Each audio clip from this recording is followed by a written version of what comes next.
Les saludo hermanos, hermanas en el nombre del Señor y le doy la más cordial bienvenida a esta celebración litúrgica en este primer domingo de junio, domingo de acción de gracia.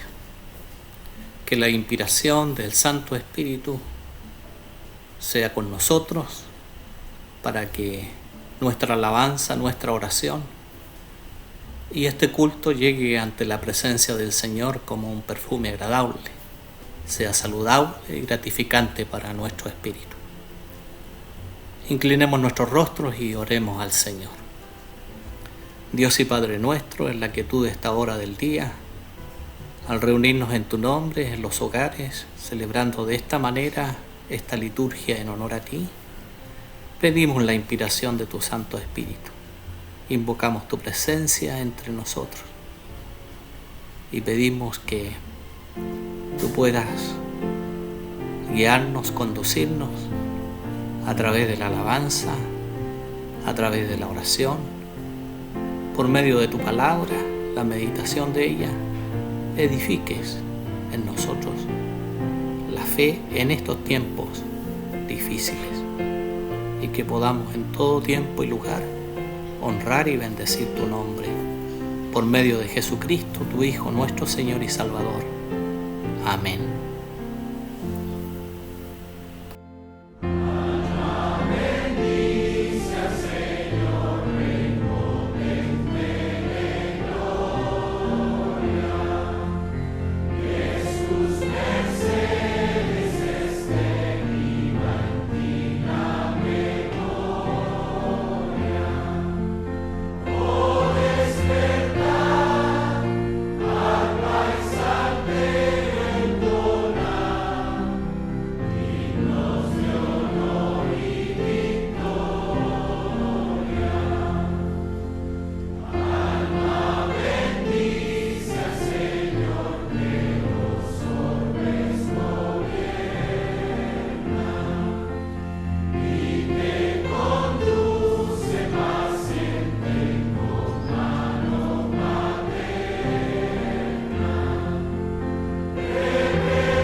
Salmo 8.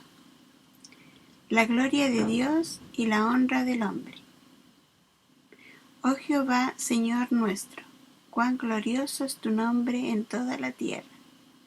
Has puesto tu gloria sobre los cielos, de la boca de los niños y de los que maman.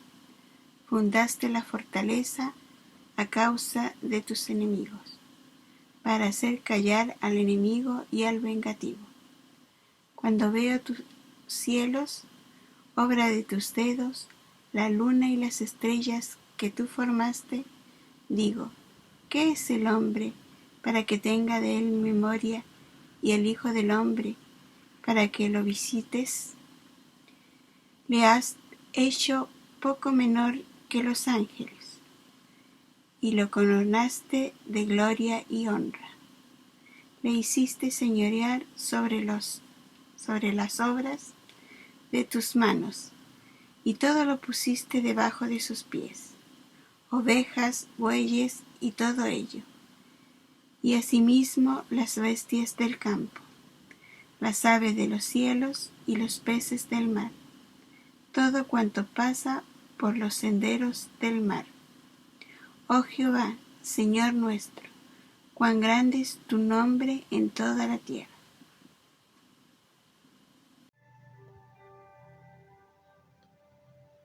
Dios es nuestro amparo y fortaleza, nuestro pronto auxilio en las tribulaciones.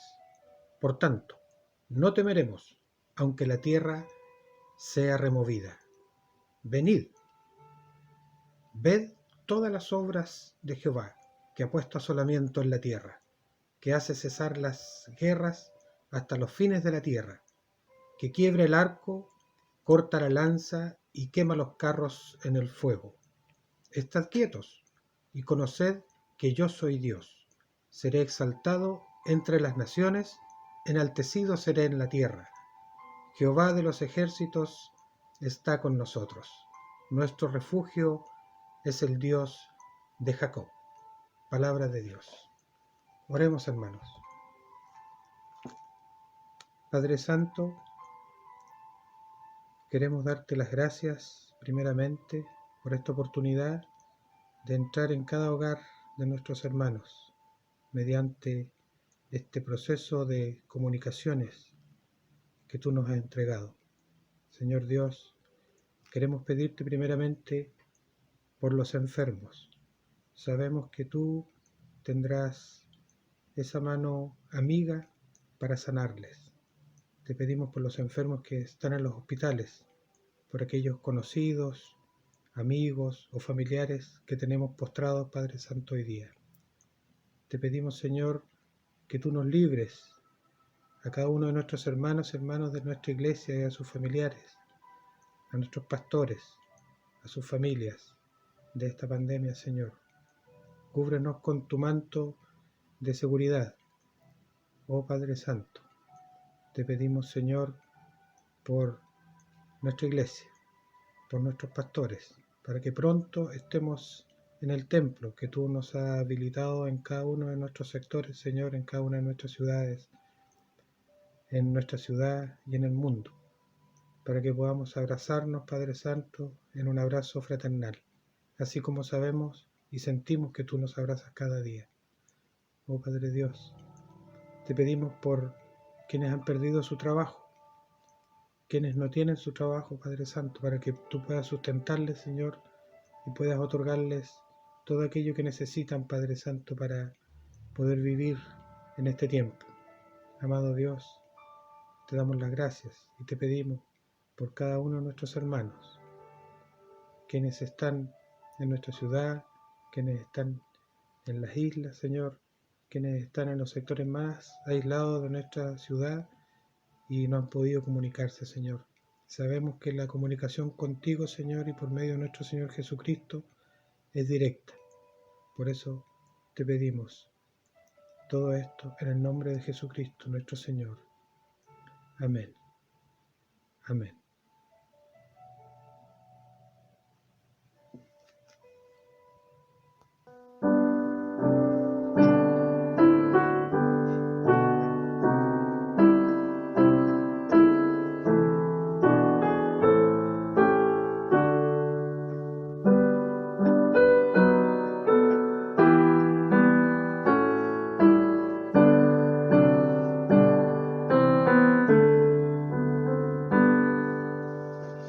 Padre Dios, pues en ti vive y se mueve todo ser.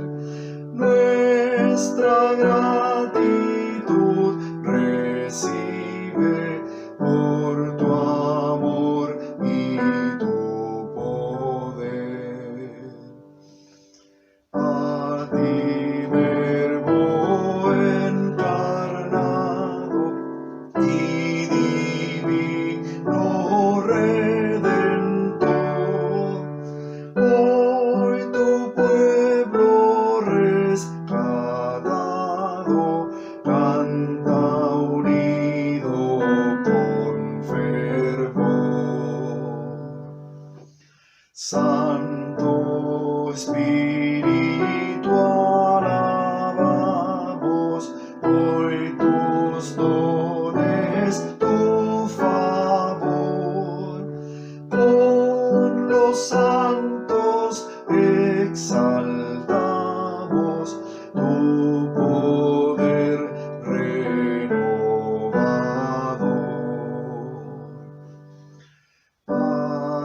las huestes nos unimos, que te cantan con amor, y tu nombre bendecimos, trino y eternal Señor. Leo en Romanos 5, del 1 al 5. Resultado de la justificación. Justificados, pues, por la fe, tenemos paz para con Dios por medio de nuestro Señor Jesucristo, por quien también tenemos entrada por la fe a esta gracia en la cual estamos firmes y nos gloriamos en la esperanza de la gloria de Dios. Y no solo esto, sino que también nos gloriamos en las tribulaciones, sabiendo que la tribulación produce paciencia, y la paciencia prueba, y la prueba esperanza, y la esperanza no avergüenza, porque el amor de Dios ha sido derramado en nuestros corazones por el Espíritu Santo que nos fue dado. Queridos hermanos, no nos olvidemos de ofrendar al Señor y también de guardar nuestros diezmos, nuestras contribuciones, sabiendo que tenemos compromisos que cumplir.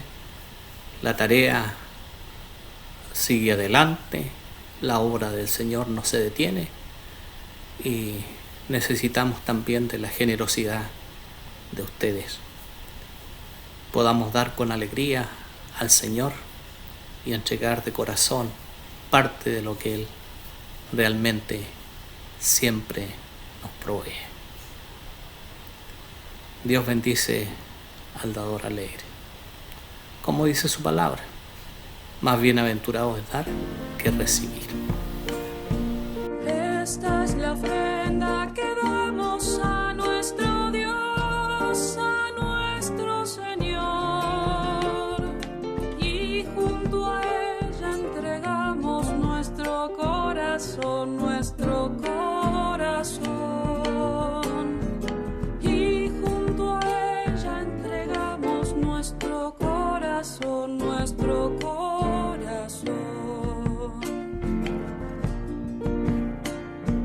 Compartiremos los dones que Cristo dio, que Cristo nos dio, para ayudar a la gente con el corazón,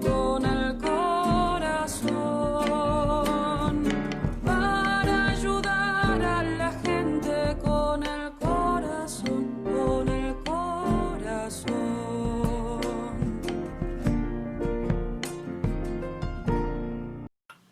Leo en el Evangelio de Juan, capítulo 16, versículos 12 al 15.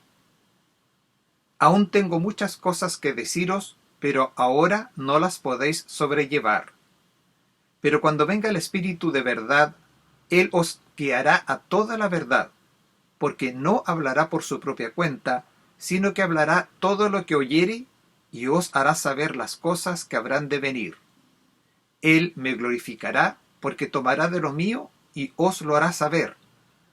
Todo lo que tiene el Padre es mío, por eso dije que tomará de lo mío y os lo hará saber.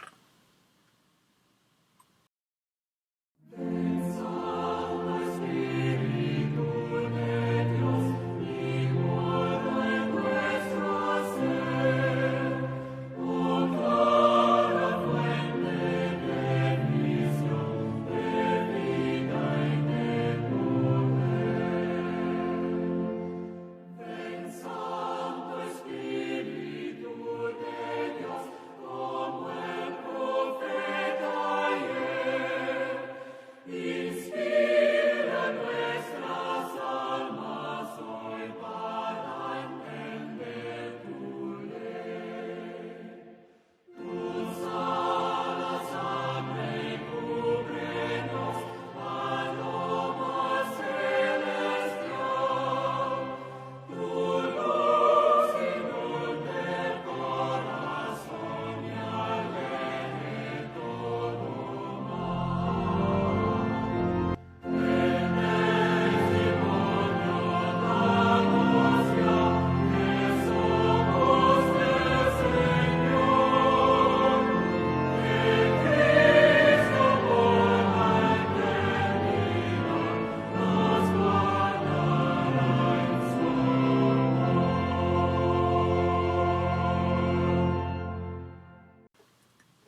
Queridos y recordados hermanos, les saludo en este domingo 7 de junio del 2020 para recordarles que hoy la Iglesia Metodista y la Iglesia Cristiana Universal celebra el Domingo de la Trinidad.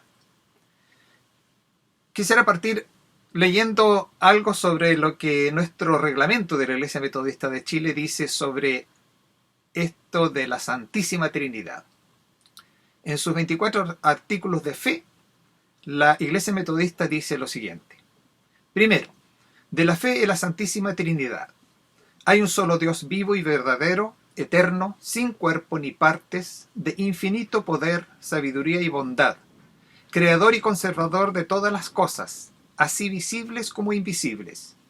Y en la unidad de esta deidad hay tres personas, de una misma substancia, poder y eternidad, el Padre, el Hijo y el Espíritu Santo. Segundo, del Verbo o Hijo de Dios que fue hecho verdadero hombre.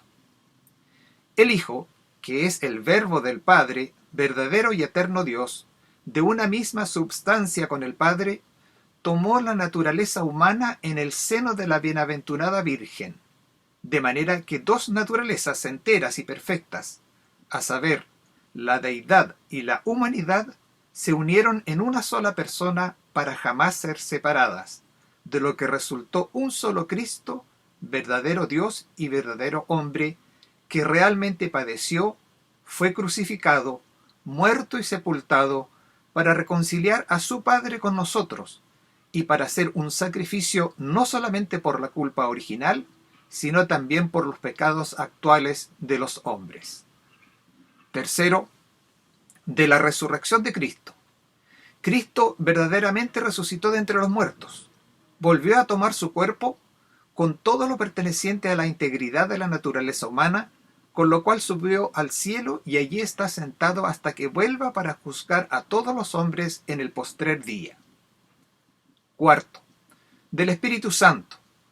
El Espíritu Santo que procede del Padre y del Hijo es de una misma substancia, majestad y gloria con el Padre y con el Hijo, verdadero y eterno Dios. Esto es lo que nuestra Iglesia comienza estableciendo en su reglamento en lo que tiene que ver con esta parte de los 24 artículos de fe de la Iglesia Metodista de Chile.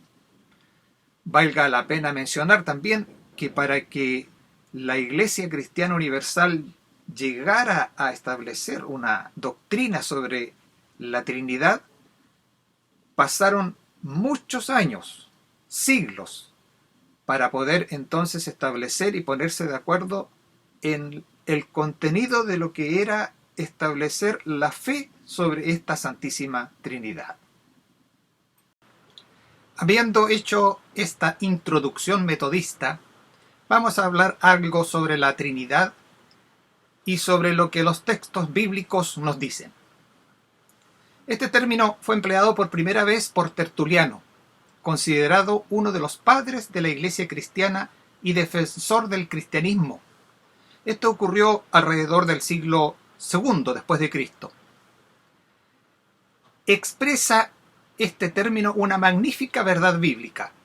El Dios único se revela a nosotros en las tres personas: Padre, Hijo y Espíritu Santo.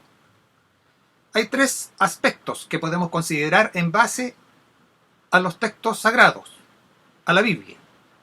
Primero, la deidad o divinidad esencial del Hijo y del Espíritu Santo, siendo innecesario considerar la del Padre, ya que los hebreos y la nación judía dan por sentado que Dios existe y que por lo tanto no hay discusión sobre ello.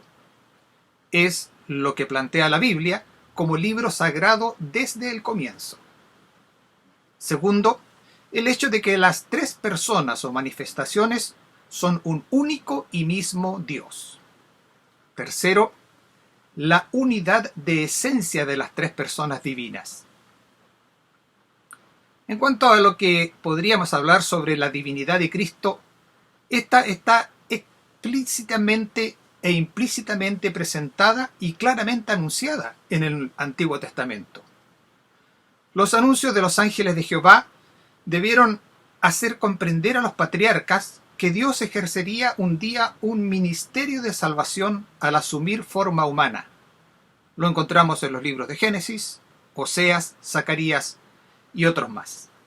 En los Salmos, en los Evangelios, en Isaías y los profetas menores, está escrito de una manera expresa que el así llamado Mesías será el Hijo de Dios. Se anuncia su nacimiento milagroso, de manera que Él podrá ser Emmanuel, es decir, Dios con nosotros. Ya en el Antiguo Testamento recibe nombres divinos. Su ministerio y su sufrimiento son presentados de una manera directa como los del Señor. En Zacarías capítulo 11 se dice que Jehová es quien es vendido por 30 monedas de plata. En el mismo libro de Zacarías, el Salvador de Jerusalén se presenta a la vez como Dios, el ángel de Jehová y el representante de la casa de David. Miqueas, otro de los profetas menores, afirma de una manera expresa la eternidad del Mesías. El mismo Cristo destaca su divinidad. En Juan capítulo 8 se aplica a sí mismo el yo soy de Jehová, que encontramos en muchas partes del Antiguo Testamento. Los judíos, indignados por afirmar que él era divino, quisieron apedrearlo. En reiteradas oportunidades, Jesús afirma que él es el Señor que se menciona en los escritos antiguos, es decir, la ley y los profetas. También en el Evangelio de Juan, afirma que es en esencia uno con el Padre. Posee atributos divinos, atributos dados por los escritores del Nuevo Testamento: omnipresencia, omnisciencia, omnipotencia, eternidad, santidad, gracia salvadora. Él se agrada y aprueba la adoración de los seres humanos, la cual es enseñada por los evangelistas diciendo que se le debe rendir adoración igual que al Padre. Finalmente, su resurrección de entre los muertos fue la prueba indubitable y deslumbradora de su divinidad. En cuanto al Espíritu Santo, así como la divinidad de Jesús, la deidad del Espíritu Santo se afirma de una manera clara.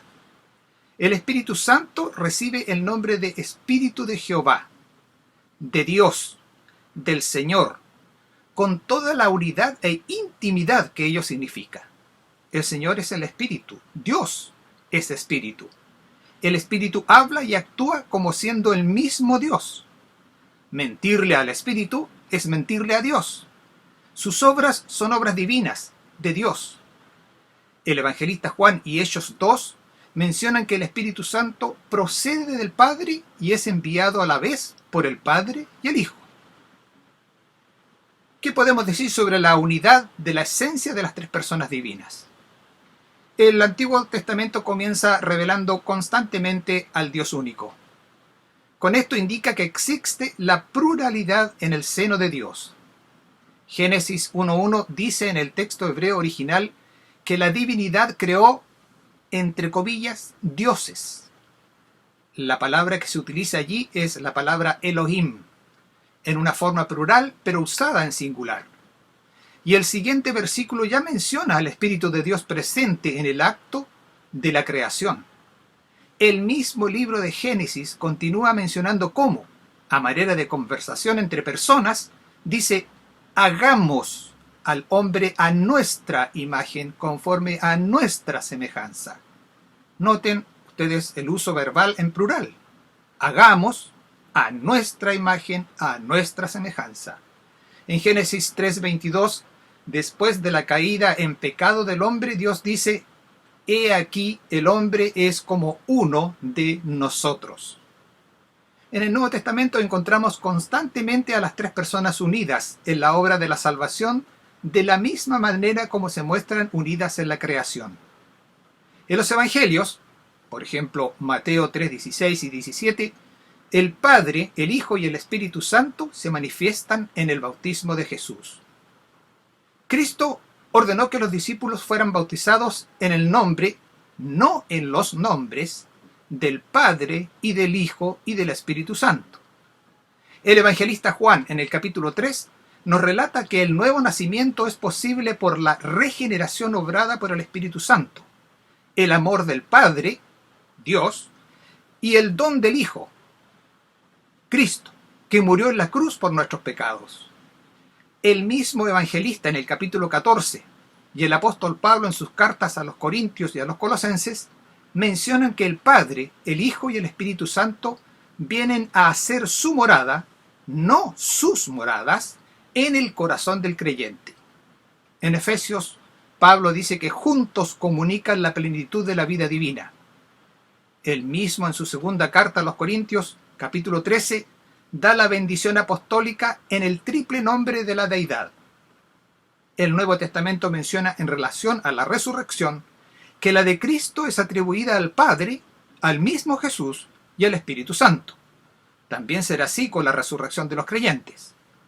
Las tres personas de la sola divinidad están unidas de tal manera que manifiestan la plenitud del solo Dios viviente. Cada persona cumple las mismas obras y recibe la misma adoración.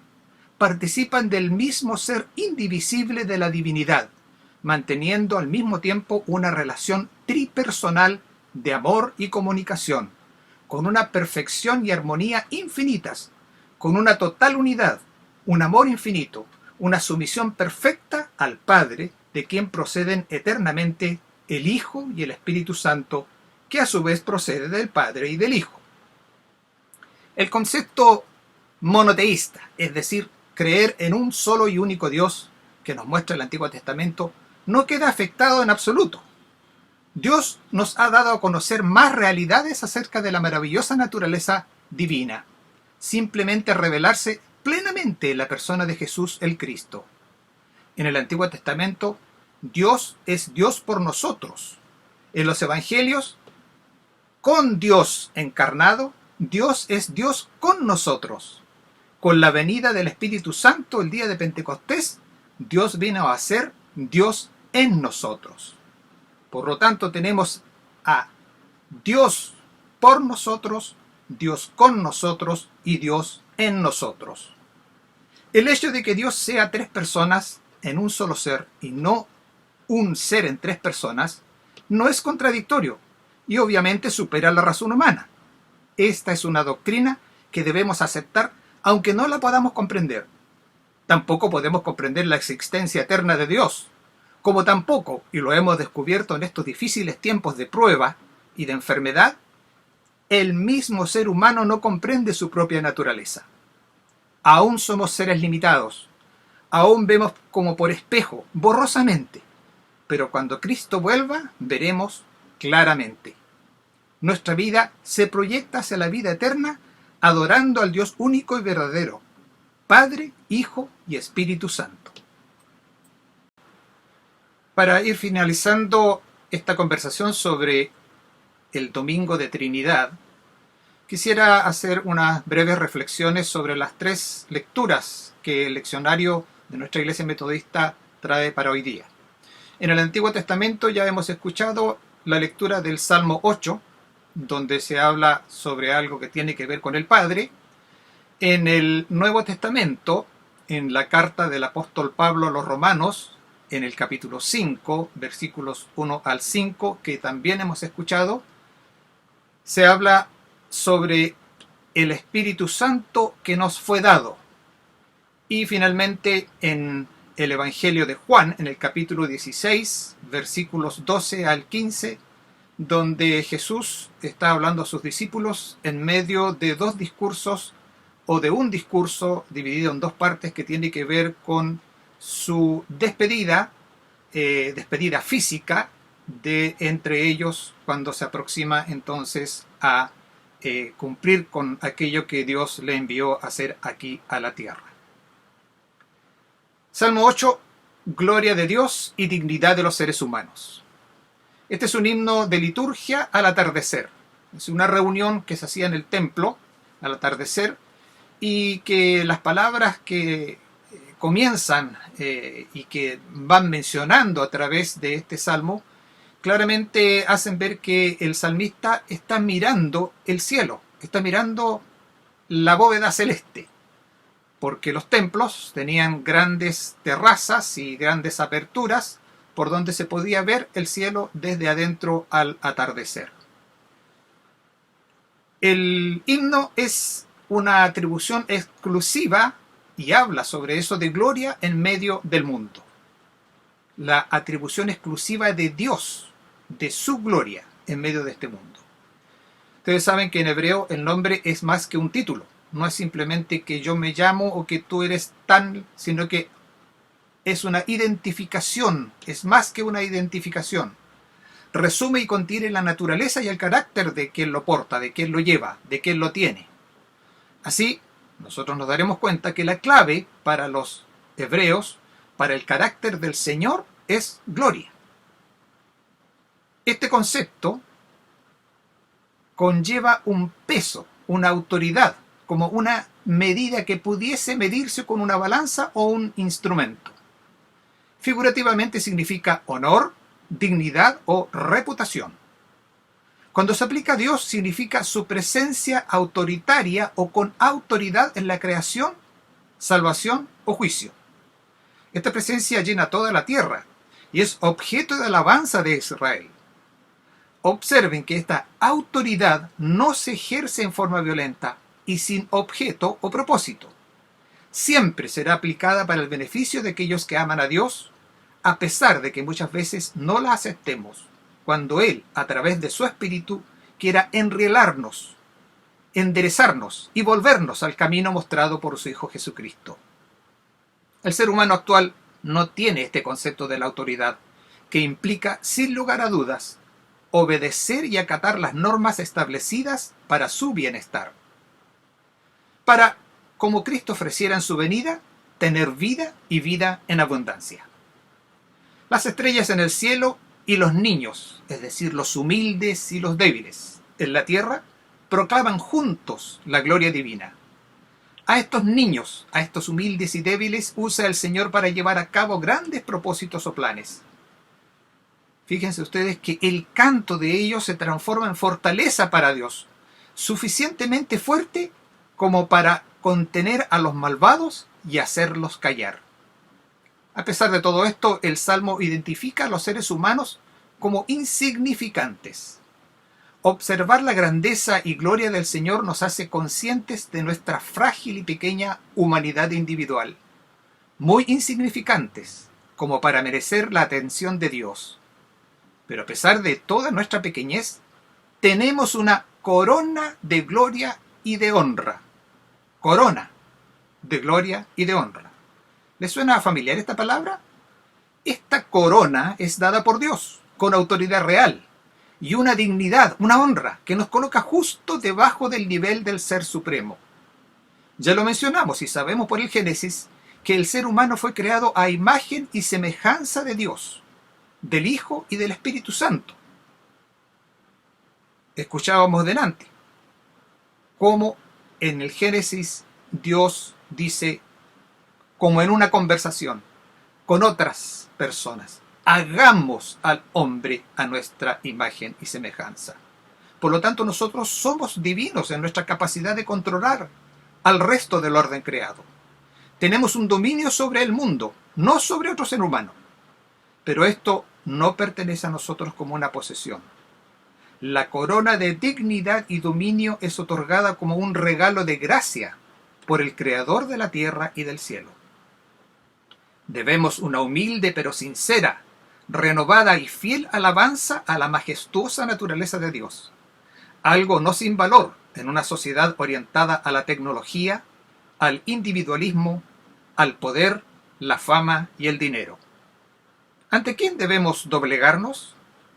Hoy la humanidad está arrodillada ante un ser insignificante, casi invisible, microscópico, con una corona, pero no de autoridad ni de dignidad real del Señor de la vida, sino rodeada de muerte, desolación y deshonra.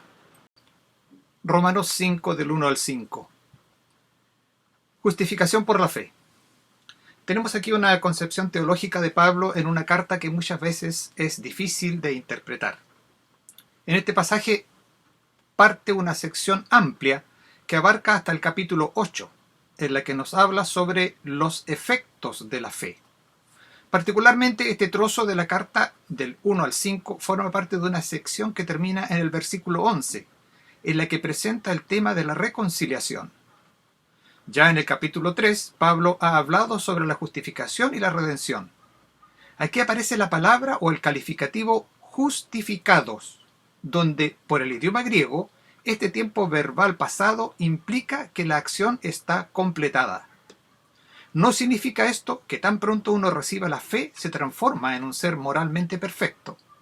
Pensar eso sería negar hechos claros. Ni siquiera podríamos entrar en el juego de resquicios legales para interpretar esta acción. Pensar que no eres justo, pero como recibiste la fe, Dios debería tratarte como si lo fueras y ser tolerante con cualquier pecado futuro que cometas. Pablo ya lo advierte, no es tan fácil el proceso.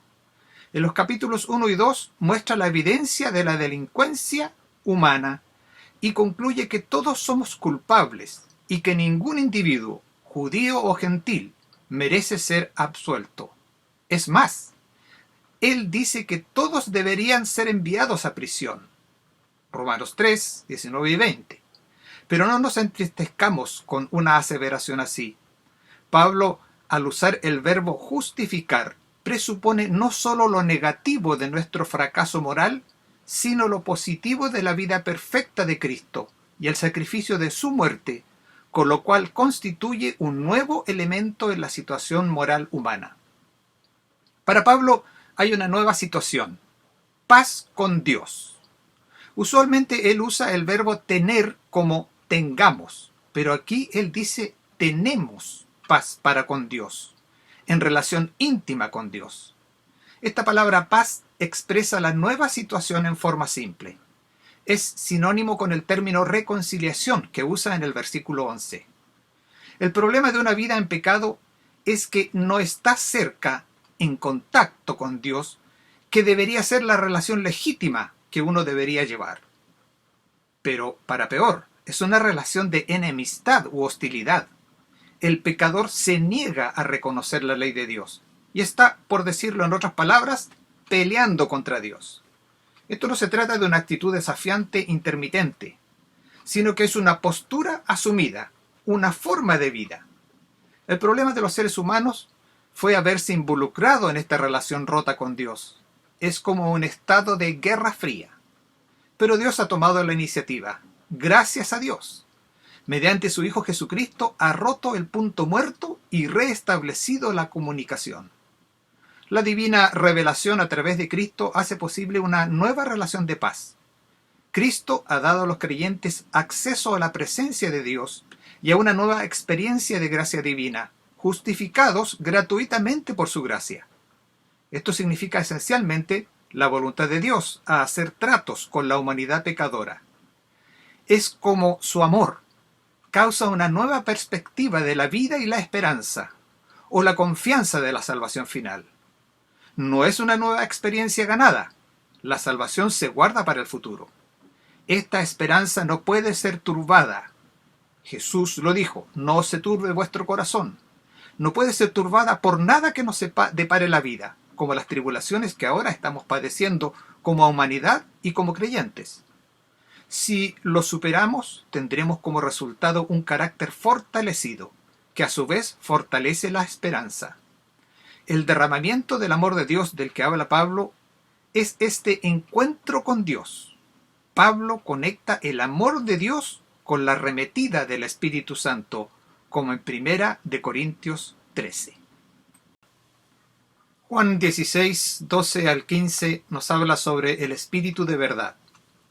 Ya mencioné que estos versículos se encuentran en medio de una larga sección en la epístola de Juan que va desde el capítulo 13, versículo 31, al 16, versículo 33.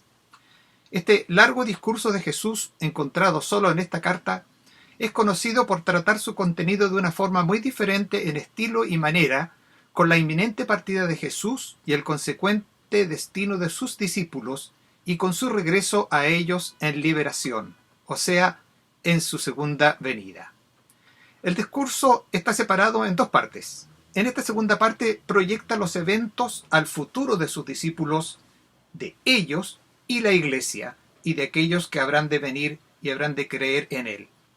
Es decir, la experiencia de su destino al ir a la muerte y la crisis de los discípulos por esta muerte. Muchas cosas ocurrirán: negación, descontrol, miedos, vacilaciones, confusión, dispersión, etc. Sin embargo, ellos no perderán la fe. Serán valientes en su testimonio aún hasta la muerte, y en la tribulación y pruebas encontrarán gozo. A pesar de todo lo negativo, lo seguirán y darán sus vidas, así como Jesús está ahora yendo a dar su vida por ellos. El sufrimiento de Jesús será su sufrimiento, y el triunfo de Jesús será el de ellos también. Este discurso de despedida de Jesús ha sido la fuente original del desarrollo de la antigua doctrina de la Iglesia sobre la Trinidad que hoy celebramos. En pocas frases, Jesús da a entender lo más importante para ese momento.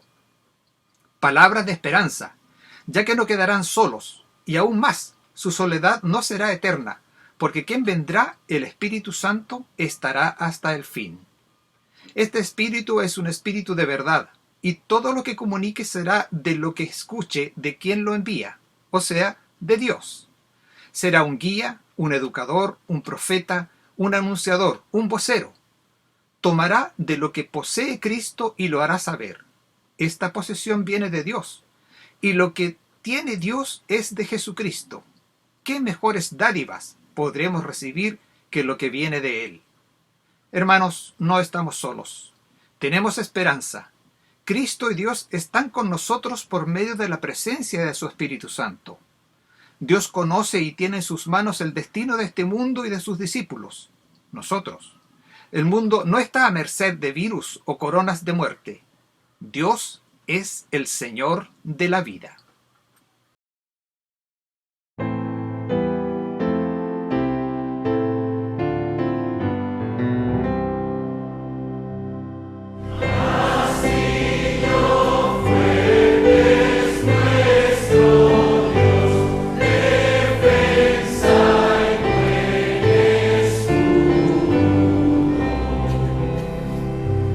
Con su poder nos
Estamos finalizando así nuestra liturgia. Nos despedimos y pedimos al Señor que Él guíe nuestros pasos en el curso de esta nueva semana, para que en todo podamos honrar, bendecir y exaltar su nombre en cada una de nuestras palabras, en cada una de nuestras acciones y también en nuestros pensamientos. Oremos.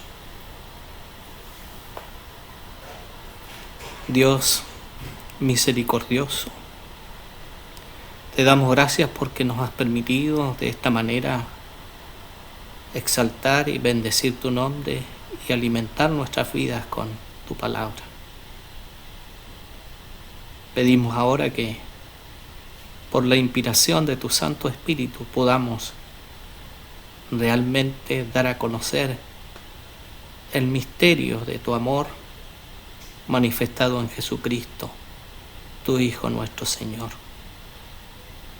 Permite que podamos estar atentos y a orar en todo tiempo, que podamos tener esa fuerza de tu poder para permanecer firmes, enfrentando todo aquello que puede distorsionar el sentido de la vida de compromiso contigo.